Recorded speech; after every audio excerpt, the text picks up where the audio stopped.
안녕하세요. 저는 돌싱녀가 된 지 좀 된 30대 후반의 여성이에요. 어릴 때 여자는 남자를 잘 만나야 한다는 이야기를 많이 듣잖아요. 제게 그런 남자는 가정적이고 다정한 남자였어요. 남자는 세 가지만 하지 않으면 된다는 생각이 있었거든요. 폭력, 도박, 무능력. 제가 가장 견디지 못할 것 세 가지라고 생각했는데요. 이혼 후에는 이 생각이 바뀌었어요. 무슨 일인지 궁금하신가요? 그렇다면 먼저 저와 남편의 인연, 아니 악연의 시작부터 알아봐야죠. 저와 남편은 8살이나 차이 나는 커플이었어요. 남편과는 같은 동호회에서 만났는데 이후에 사랑으로 발전하게 됐죠. 와인 동호회였는데 어린 시절 그런 걸 동경하던 저는 그곳에서 남편을 만나서 어른 남성의 매력에 푹 빠졌어요.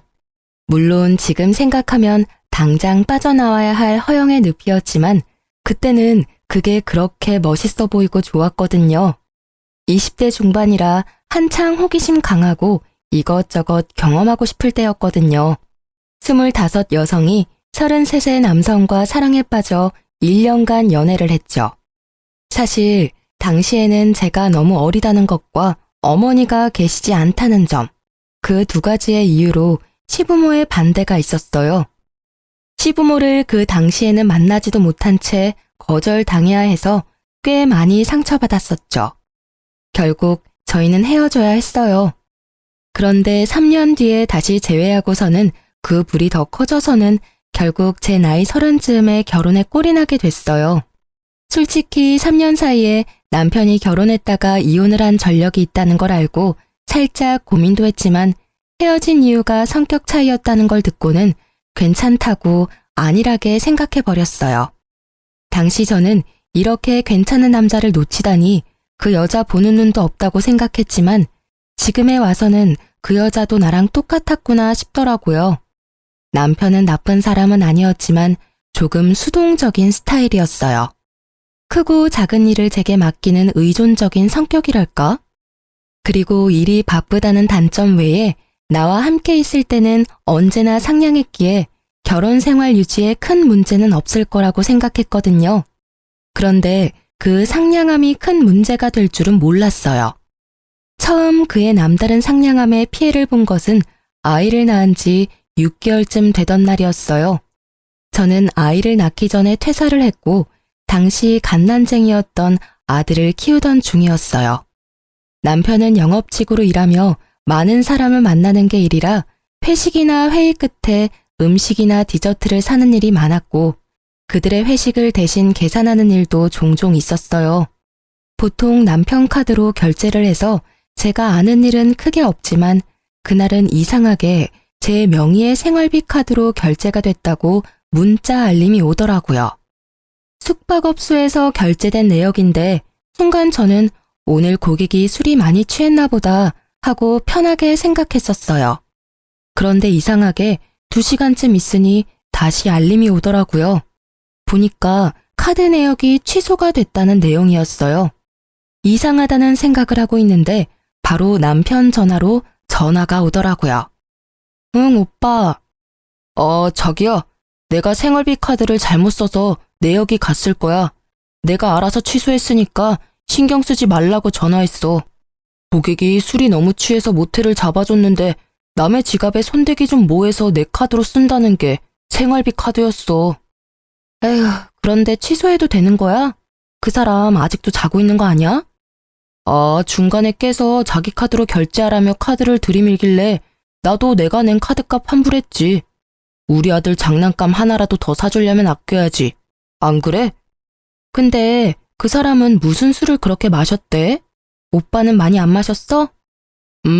난 멀쩡해. 이제 곧 들어갈 거니까 좀만 기다려. 그렇게 평소와 다름없는 대화였지만 저는 이상하게도 찝찝한 기분을 지울 수가 없었어요. 보통 때의 남편이라면 영업에 쓰는 돈은 아깝지 않다고 말했을 테니까요. 제가 항상 그런 돈은 안 쓰면 안 되냐고 물어보면 그걸 해줌으로써 이를 따낼 수 있으면 더 큰 이익이라고 하곤 했죠. 게다가 수상한 정황은 그것만이 아니었어요. 취소를 굳이 2시간 뒤에나 한 이유는 뭘까? 고주망태가 됐다며 모텔에 실려간 사람과 2시간 동안 뭘 했을까? 그리고 집에 와서 해도 될 이야기를 굳이 취소 직후에 바로 전화를 했을까? 5만 가지 생각으로 가득 찬 머리가 계속 경고를 보내고 있었어요. 게다가 마지막에 그 멀쩡하는 말. 항상 고객과 술을 마시면 어느 정도 취해서 들어오는데 그날은 고객이 고주망태가 됐는데도 정작 본인은 취한 기운이 전혀 없었어요. 아니겠지 하는 생각에도 점점 외도가 의심되어 육아를 하는 도중에도 울컥울컥 물어볼까 하는 생각이 들었어요. 그렇지만 의심뿐이고 증거가 있는 게 아니니 아무 말도 못하고 있었죠. 그러다가 며칠 뒤 남편이 스마트워치를 놔두고 간 일이 있었어요. 항상 차고 가는데 그날은 애가 가지고 놀다가 어디에 놔둔지 못 찾는 바람에 그냥 일하러 간 거였거든요. 아침 청소하다가 그걸 찾았는데 계속 눈이 가더라고요. 저는 이렇게 남편을 의심하느니 확인하고 마음 편해지자는 생각으로 워치의 통화 내역을 살폈어요. 통화 내역에는 이름을 저장하지 않은 많은 번호가 찍혀 있었어요. 쭉 훑어보는데 이상하게 한 번호만 통화 내역이 잦더라고요. 하루 거의 5번을 통화를 하는데 아무리 봐도 평범한 횟수가 아니잖아요. 거의 연애 초반이나 있을 법한 통화 횟수인데 더 수상한 건 그만큼 통화를 하는데 이름은 저장되어 있지 않더라고요. 결국 저는 남편에게 물어보기로 했습니다. 오빠, 나랑 이야기 좀 해. 어? 무슨 이야기? 나 씻고 나서 하면 안 될까? 오늘 땀을 너무 많이 흘려서 힘드네. 중요한 이야기야. 당신 혹시 바람 펴? 그게 무슨 말이야? 난 그런 적 없어. 일하기도 바쁜데 무슨 바람이야. 저번 카드 내역이 너무 수상하잖아. 오빠는 그럼 술 취한 고객 옆에서 2시간 동안 뭐 했는데? 게다가 고객이랑 술 마시면 자기도 항상 취하면서 그날은 전혀 취하지도 않았더라? 그걸 이상하게 생각하는 내가 이상한 거야? 그날에는 다른 사람들도 있었어. 딱 그 사람이 취해서 모텔에 데려다 준 거고. 그 뒤에 나는 다시 내려와서 다른 사람들하고 술 마셨어. 그리고 그날은 내가 차를 몰아야 해서 술 안 마셨던 것뿐이야. 이상한 억측하지 마. 거짓말 좀 그만해. 이 번호 모른다고 하지는 않겠지? 하루에 5번을 연락하는 이 사람은 누구야? 아니, 한 달을 넘게 그렇게 열렬히 통화하면 이름이라도 저장해놔야 되는 거 아니야? 나한테 들키지 않으려고 저장 안 해둔 거 아니야? 그쯤 되니 남편의 표정이 차분해지더라고요. 그 표정에 남편이 바람을 폈다는 것을 알게 됐어요. 누구야? 언제부터 만났어? 오빠 참 잔인하다. 어떻게 갓난쟁이를 옆에 두고 바람을 펴? 머릿속에 그 생각뿐이니? 왜? 내가 출산하고 엉망진창 되니까 다른 여자가 눈에 들어와? 어? 그래서 바람 폈어? 아니야, 여보, 믿어줘. 그런데 진짜 딱 한 번 만났는데 그 여자가 나를 쫓아다닌 거야. 나도 그 여자 피하고 싶은데 일로 엮여 있으니 막 냉정하게 못하고. 모텔도 그래. 그날 딱 한 번이야. 그것도 헤어진다는 조건으로 그렇게 해주기로 한 거였다고. 진짜로 이것만은 믿어줘. 이미 제 신뢰는 깨어졌고 남편이 무슨 말을 해도 믿음이 안 가더라고요. 게다가 상대방이 쫓아다녀서 만나줬다는 건 무슨 망언인지.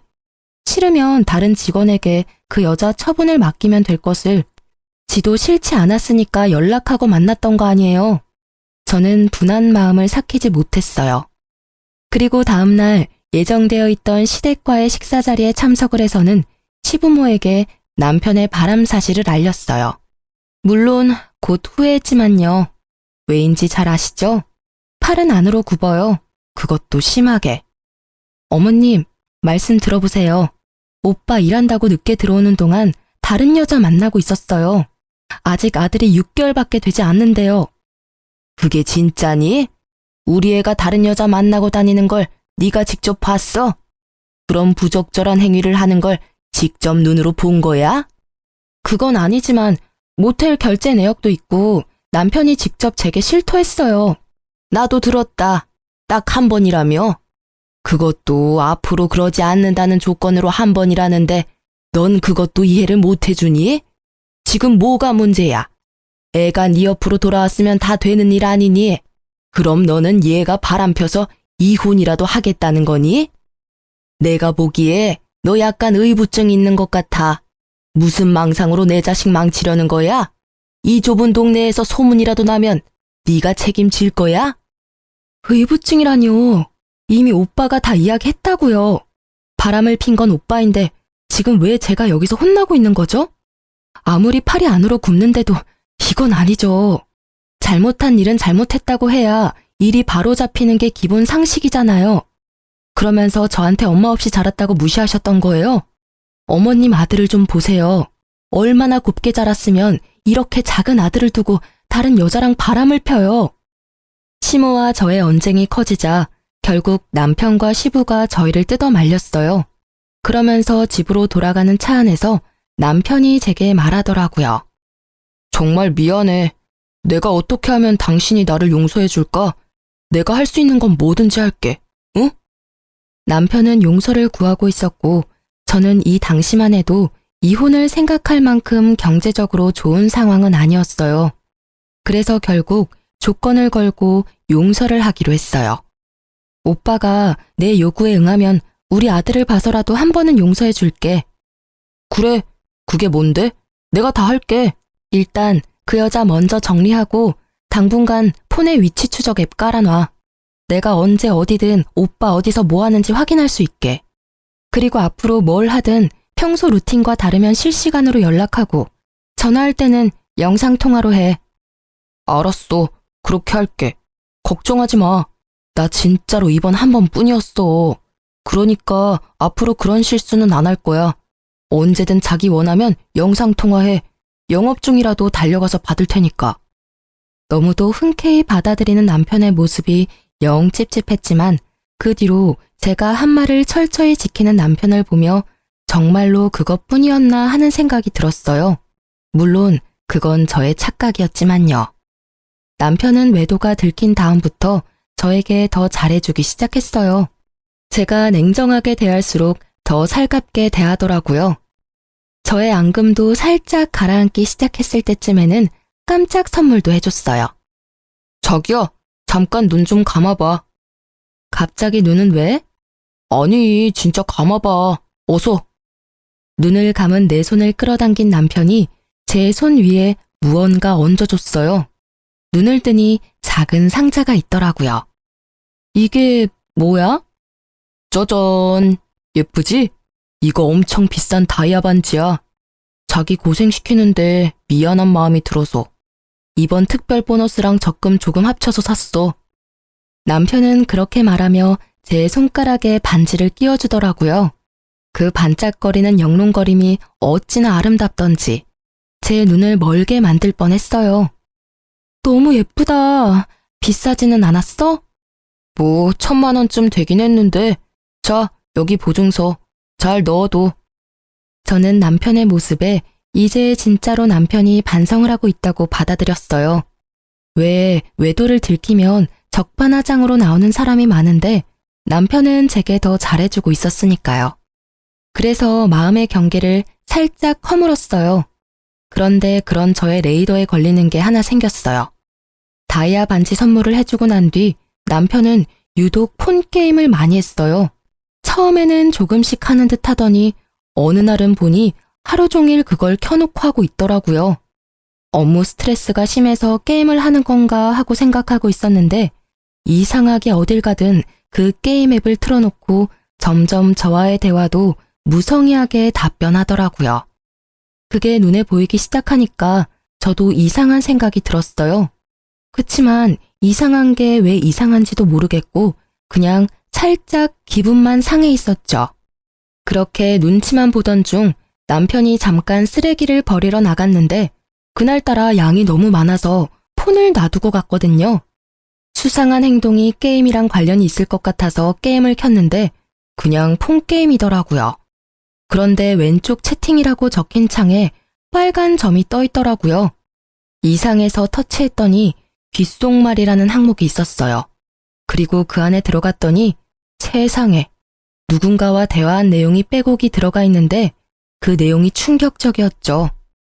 지금도 잊지 못할 내용들이에요. 머릿속에서 지우고 싶은데도 계속 생각나는 그 문장들. 자기야, 보고 싶어. 나도 만나고 싶어. 오늘도 정말 좋았어. 그래? 그럼 내일 또 볼까? 항상 보던 거기 어때? 응. 근데 옆에 남편이랑 애 자는데 자기 생각이 계속 나. 나 자기한테 푹 빠진 것 같아. 오늘 선물도 너무 고마웠고. 사랑해. 나는 언제나 자기뿐이야. 등등등 기도 안 차더라고요. 상간녀도 남편과 애가 있는 유부녀더군요. 이러니 아무리 폰을 확인해도 알 수 없었고, 이러니 폰을 놔두고 살 수 없었던 거죠. 열받은 저는 그 채팅 내역을 모두 사진으로 찍어놓고 아무 일 없다는 듯 남편을 맞이했어요. 속으로는 외도의 증거를 무조건 모아야 나와 내 아이가 편해진다는 생각뿐이었으니까요. 지금 당장 더러운 기분이라도 내 미래를 생각하면 지금보다 좀 더 좋은 타이밍이 있을 거라고 생각했거든요. 그렇지만 그럴수록 제 속만 골마가더라고요. 결국 갈 곳을 잃은 제 분노는 집안일을 하면서 쿵쾅거리며 신경질적인 몸짓으로 나타났죠. 그러다가 반지를 낀 손이 문 모서리에 부딪혀서 다이아 반지의 링과 다이아를 연결하는 받침 부분이 깨졌더라고요. 남편이 미워도 1,000만 원짜리 다이아 반지는 미울 수 없죠. 선물 받을 때 같이 받았던 보증서를 들고 주얼리 샵을 찾아갔어요. 오늘 손을 문 모서리에 박아서 반지가 깨졌어요. 반지랑 다이아 상태 좀 봐주세요. 고칠 수 있을까요? 혹시 몰라서 보증서를 가져오긴 했는데 필요할까요? 네, 고객님. 제가 확인 먼저 해보겠습니다. 그런데 그걸 확인하는 직원 표정이 이상하더라고요. 그러고는 계속 봤던 곳을 또 보고 또 보고 이상하다는 생각을 하고 있을 때 직원이 무척 조심스러운 표정으로 제게 다가와 반지를 주더라고요. 저기 고객님, 죄송한데 이 반지의 다이아몬드가 보증서의 다이아몬드와는 다른 것 같습니다. 혹시 반지를 잘못 가져오신 건 아니실까요? 네? 그게 무슨 말이에요? 다이아몬드가 보증서와 다를 수 있나요? 이건 보증서가 아니라 다이아몬드 감정서입니다. 제가 말씀드리기가 조금 조심스러운데 이 반지는 엄밀히 말하면 다이아몬드가 아니에요. 감정서를 보면 거의 1,000만 원대의 다이아몬드인데 지금 이 반지의 보석은 다이아몬드가 아니에요. 시그니티 스톤이라고 지르코니아, 큐빅인 것 같아요. 순간 제 머리는 텅 비었어요. 1,000만 원짜리 반지가 몇십만 원도 안 되는 가짜로 변하는 걸 눈앞에서 목격했더니 정말 놀랍더라고요. 혹시 이 보증서, 아니, 감정서는 진짜일까요? 감정서는 제가 보기에는 진품 같습니다. 그렇지만 이 감정서와 이 반지의 가치는 같지 않아요. 감정서는 진짜고 반지는 가짜라는 직원의 말을 들으니 딱 견적이 나오더라고요. 이 나쁜 놈이 나한테는 가짜 반지와 진짜 감정서를 주고 상간녀에게 진짜 다이아몬드를 준 것 같더라고요. 감정서는 구매해야 주는 거라고 하니까요. 저는 점점 열이 오르는 것을 실시간으로 느끼고 있었어요.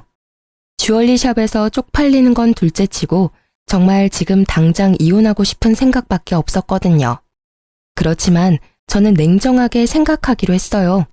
그래서 그 주얼리샵에서 가짜 반지의 훼손된 부위를 고칠 수 있는지 물어봤어요. 직원은 고쳐준다고 했고 금방 수리를 받고 나왔습니다. 그리고 저는 그 길로 남동생에게 전화를 했어요. 남동생은 늦둥이인데 당시 대학생으로 곧 취업을 앞둔 예비 직장인이었어요. 그래서 생각보다 시간이 많이 있었기에 저 좀 도와달라고 했죠. 매형이 외도를 하는 것 같다는 말을 했더니 남동생이 기꺼이 제 손과 발이 되어주겠다고 하더군요. 그렇게 저는 동생에게 남편의 미행을 하게 했어요. 남편이 여자를 만나면 여자를 따라가서 어디서 일하는지, 어디에 사는지, 어떤 사람을 만나는지 알려달라고 했어요. 이후 동생이 보내온 문자에는 여자의 직장과 집 주소와 둘을 미행하며 찍은 사진이 다 찍혀 있더라고요. 게다가 동생 말에 따르면 두 사람은 불륜을 저지르기 위해 차를 이용하지 않고 대중교통을 사용하며 어떤 곳이든 현금을 이용했다고 하더라고요. 이렇게 치밀하게 외도를 하다니 그 이야기를 남동생의 입으로 듣는 저는 자괴감과 분노로 불타올랐습니다. 어떻게든 이 두 연놈에게 복수를 해야겠다고 생각했어요. 그리고 며칠 뒤 친정아버지가 연락이 오셨더라고요. 예, 차가 너무 오래돼서 이제는 못 쓰겠구나. 차를 사야 하는데 지금 당장 쓸 수 있는 현금이 얼마 없는데 네가 좀 빌려주련?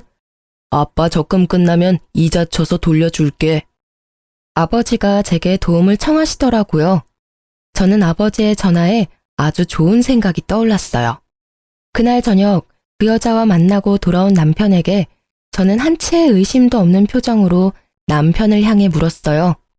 오빠, 아빠 차가 오래돼서 고장나서 이제는 아예 작동이 안 된다고 하네?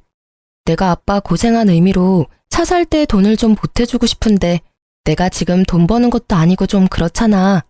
그래서 그러는데 오빠가 준 다이아 반지 팔아서 돈 마련해도 돼? 제 말에 남편의 얼굴이 순식간에 흑빛으로 변하더라고요. 그 표정을 진짜 박제하고 싶을 만큼 웃겼습니다.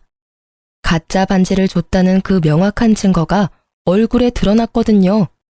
내가 이게 가짜라는 걸 모르고 팔러 간다면 다 알게 될 거라고 생각했는지 초조하게 생각하더니 이내 말하더라고요. 자기야, 그 반지는 내가 자기한테 준 선물이잖아. 쉽게 팔려고 하지 말고 잠깐 있어봐.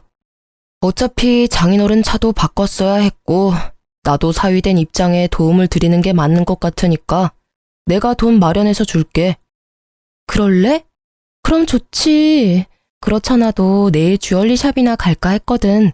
그동안 정이 많이 들었는데 그래도 돈 없을 때는 폐물을 파는 게 돈이 되니까. 모르는 소리야. 금은 돈이 좀 되는데 다이아몬드는 살 때보다 팔 때 가치가 많이 떨어지거든. 그러니까 팔 생각하지 말고 잘 가지고 있어. 내 사랑과 신뢰의 증거니까. 그렇게 말하는 그놈의 입을 확 꼬매고 싶을 만큼 충동적인 분노가 올라왔지만 꾹 참았어요. 이 가짜 반지로 1,000만 원을 벌었으니까요. 저는 남편에게 싱긋 웃어주고 그 다음날 남편이 보내온 1,000만 원을 아버지 통장으로 냉큼 보내버렸어요. 친정아버지는 큰 돈에 깜짝 놀랐고 저는 일단 쓸 만큼 쓰시고 나머지는 넣어두라고 했죠. 이왕이면 다 써도 된다고 했어요. 이 나쁜 놈은 나랑 결혼하고 장인어른한테 신경 쓴 적이 단 한 번도 없으니까요. 아버지에게 주는 위자료라고 생각하는 게 맞겠죠. 그리고 저는 이 가짜 반지의 마지막 사용처를 이미 결정해둔 상태였어요. 있지 오빠, 다음 주 토요일에 사촌 언니가 결혼한대.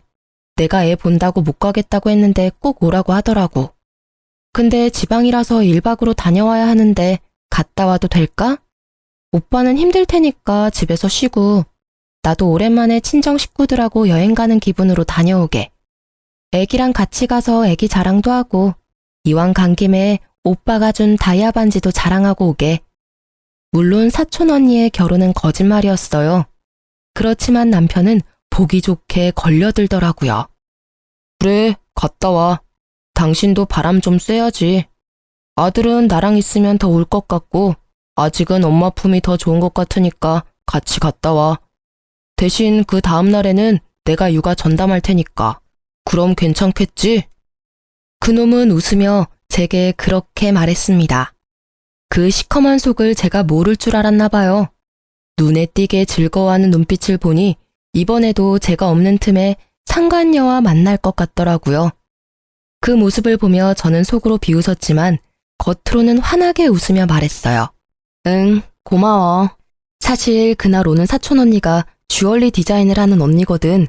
그 언니한테 이렇게 예쁜 다이아 보기만 했지 선물 받은 적은 없지? 하고 자랑할 거야. 언니가 완전 부러워하겠지? 일부러 그렇게 말했어요. 이거 가짜라는 거 이제 곧 밝혀진다는 걸 알려줬죠. 남편의 얼굴이 다시 똥 마려운 개처럼 초조해 보이더라고요.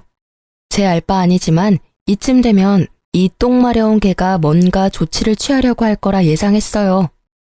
자기야, 근데 가만히 생각해보니까 당신 몸도 아직 힘들고 이번 결혼식은 가지 않는 게 좋을 것 같아. 그냥 집에서 쉬지 않을래, 같이? 안 돼, 이번에는 꼭 가야 해. 그 언니는 나랑 자매처럼 컸어. 게다가 엄마랑도 오랜 시간을 같이 보내서 나한테는 각별한 사람이라고. 이번에는 무슨 일이 있어도 갈 거야. 강경한 제 태도에 남편은 알겠다고 말은 했지만 그날부터 생각이 많아진 것 같았어요. 그리고 이틀 뒤 갑자기 저한테 반지 링 부분에 흠집이 생겼다며 자기가 깨끗하게 수리해서 오겠다고 하며 가지고 가더라고요. 가져갔다는 건 다시 돌려준다는 이야기고 다시 돌려줄 때는 가짜가 아닌 진짜가 되어 있겠죠. 전문가가 보면 대번에 알아챌 테니까요. 제가 다이아를 감정받을까봐 상간녀에게 준 진품과 제 가짜 반지를 바꿔치기 하려는 것 같더라고요. 제가 생각한 그대로 행동하는 남편을 보며 저는 오매불망 기다렸어요. 진짜 다이아몬드 반지를 말이죠. 그리고 가짜가 아닌 진짜를 가져온 날. 저는 그날부터 손에서 빼놓지 않고 매일 끼고 있었어요. 그리고 사촌 언니의 가짜 결혼식 날이 가까워졌어요. 저는 남편을 시댁에 보내놓고 몰래 상간녀의 직장을 찾아갔어요.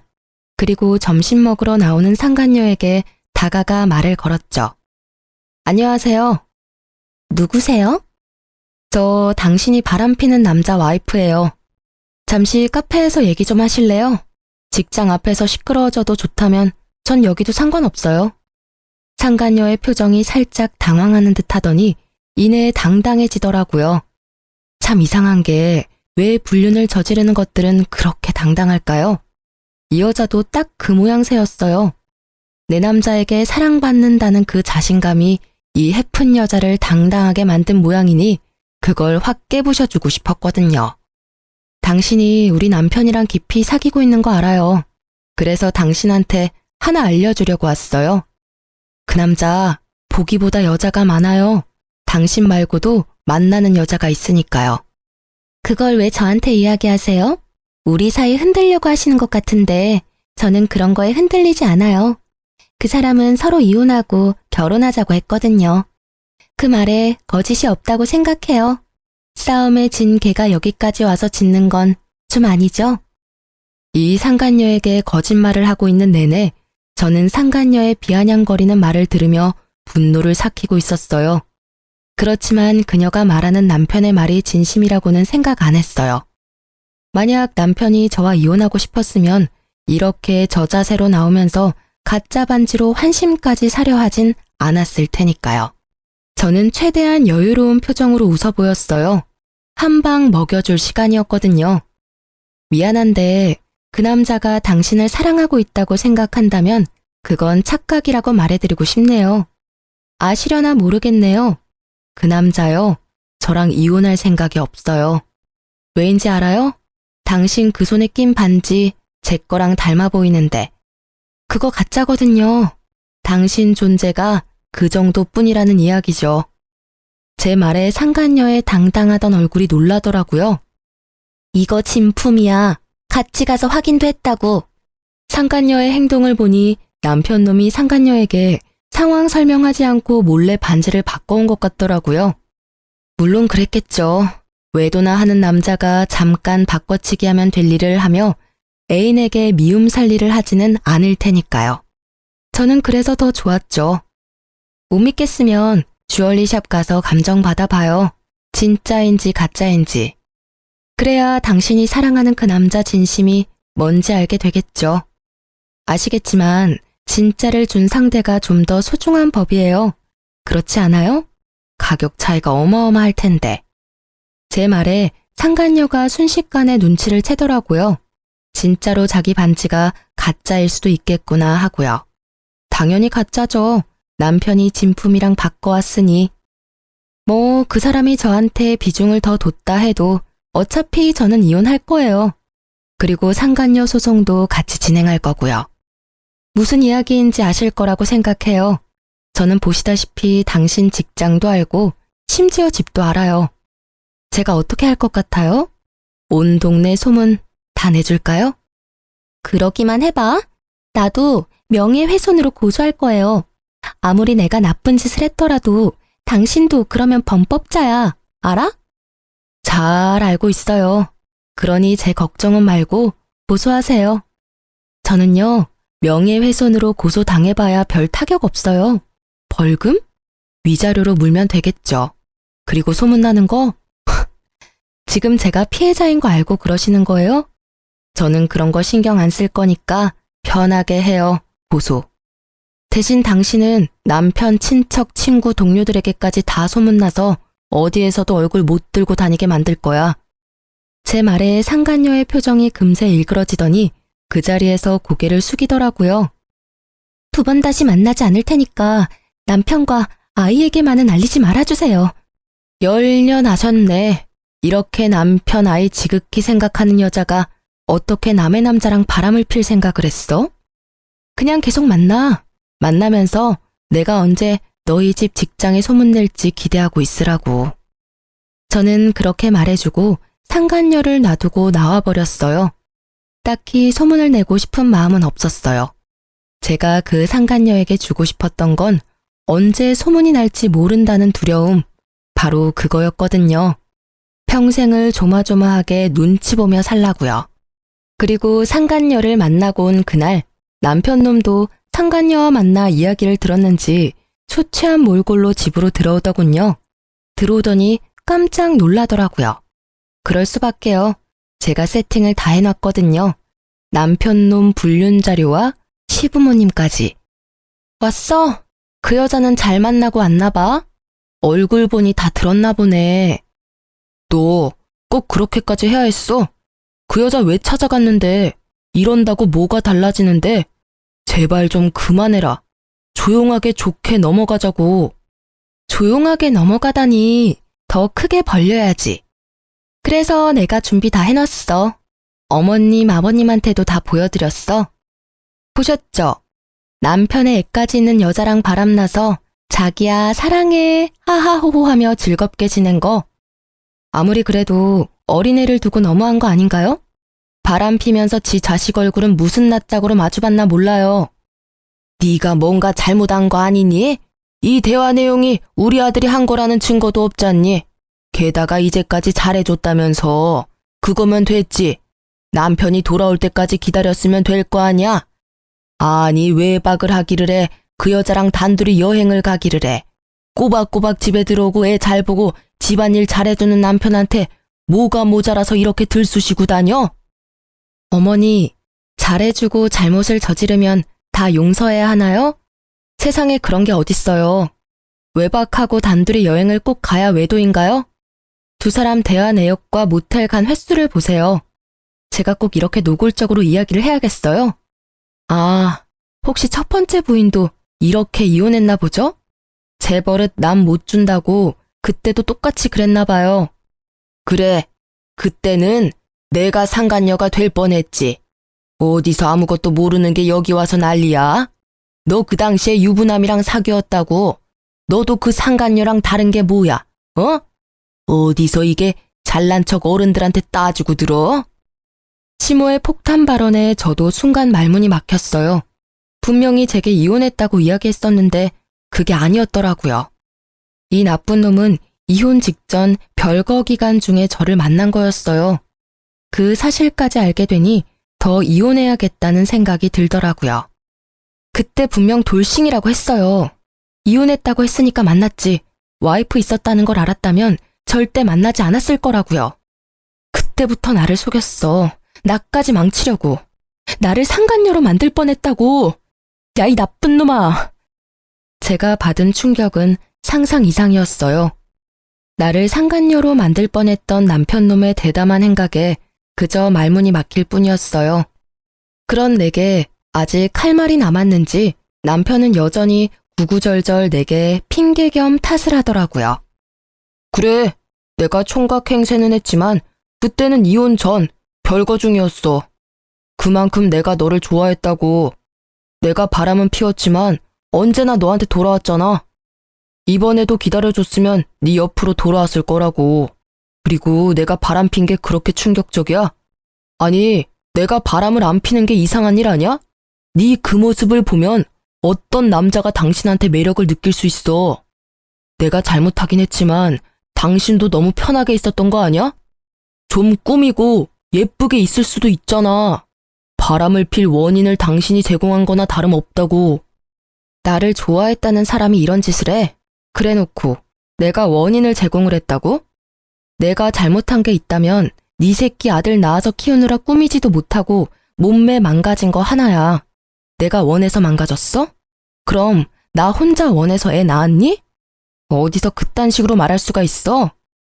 지금 벌어진 일들 중에 어느 것 하나 내가 원인이 된 일은 없어. 전부 네 잘못이지. 의지박약에 여자라면 환장을 하는 나쁜 놈. 그래, 결혼하고 애 낳고도 예쁘게 차려입고 몸매 관리하는 여자가 그렇게 좋았어? 그럼 뭐해? 그 여자도 불륜이나 저지르는 상간녀인데. 물론 네가 원한 건 하나도 없겠지. 그렇지만 매일 그 얼굴 보고 살아야 하는 내 생각도 좀 해줘야지. 게다가 내가 이만큼 숙여줬으면 너도 좀 양보해줘야 하는 거 아니야? 뭘 모르고 있나 본데 어찌됐건 나는 피해자고 그쪽은 가해자야. 유책 배우자. 그 말 뜻이 뭔지는 알지? 바람은 빼박이라고. 자, 결정해. 합의 이혼할 건지 소송으로 갈 건지. 합의하면 5천만 원에 반지, 아기 친권, 양육권 내가 가져갈 거야. 근데 소송으로 간다고 하면 나는 절대 이길 자신 있어. 그리고 이야기하는데 그 여자한테 상간녀 소송도 할 거야. 네가 뭔데 다 가져가. 소송해. 난 한 푼도 못 줘. 분명히 이야기했다. 이 이혼에는 네가 더 큰 잘못이 있어. 혼인 생활을 유지하지 못할 결정적인 사유. 나는 바람은 피웠어도 너랑 집에 최선을 다했다고. 남편 놈의 논리는 하나부터 열까지 기발한 것뿐이었어요. 어떤 환경에서 자라면 저런 논리적인 또라이가 될 수 있는 걸까요? 저는 코웃음을 치며 남편의 말에 맞받아치려 입을 열었어요. 그런데 그때 시부가 먼저 호통을 버럭 치시더라고요. 둘 다 그만해라. 내가 너한테 그 돈 줄 테니까 둘이서 그만 싸우고 깔끔하게 헤어져. 여기저기 남들 입방아에 오르내리면 그것만큼 보기 흉한 것도 없어. 아버지, 제가 불쌍하지도 않으세요? 돈도 위자료로 다 뜯기고 애도 뺏기게 생겼다고요. 왜 제가 다 잃어야 하는데요? 불쌍하기는. 좋아서 바람 펴놓고 이제 와서 피해자인 척이야? 왜? 이번에도 변명해봐. 그 여자가 당신 쫓아다녀서 딱 한 번 자줬다고. 내가 첫 번째 외도 때 그냥 인연 끊었어야 하는데 이제껏 끌고 온 것 자체가 문제였어. 아니, 그게 첫 번째가 맞긴 했어? 내가 모르는 다른 여자가 여기저기 있을지도 모르지. 진짜 징그럽다. 사람들은 알아? 이런 식으로 겉과 속이 다르게 사는 거. 나한테 잘해주면서 그딴 식으로 생각했다는 것 자체가 충격이야. 그만하라는데도.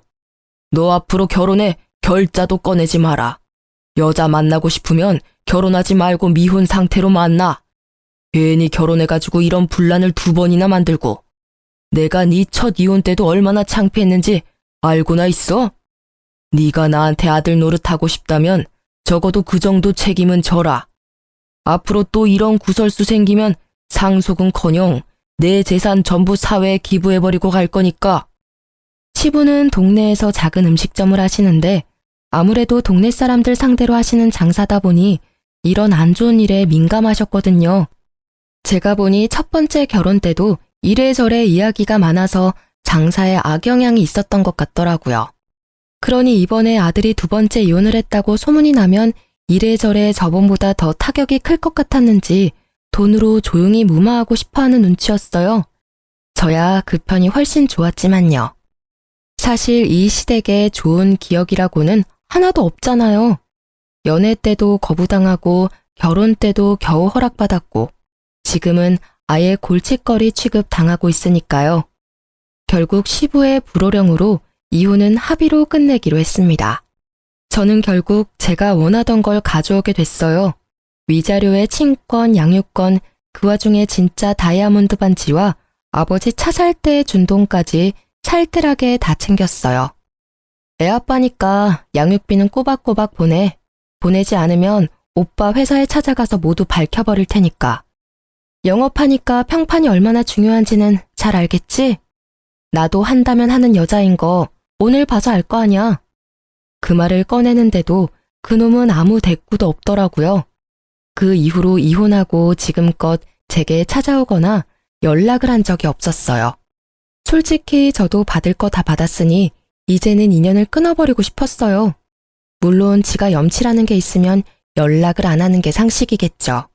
그 뒤에 지나가는 말로 들었는데 전 남편은 상간녀의 남편에게 상간남 소송을 당했다고 하더라고요. 제가 보낸 상간녀 소송에 관한 걸 상간녀의 남편이 알게 돼서 전 남편에게 소송을 걸었던 모양이에요. 그리고 상간녀는 그 때문인지 전 남편과 헤어졌더라고요. 아무래도 가짜 다이아 반지와 제가 퍼뜨리겠다고 한 소문이 상간녀의 정신을 번쩍 들게 만든 듯 했어요.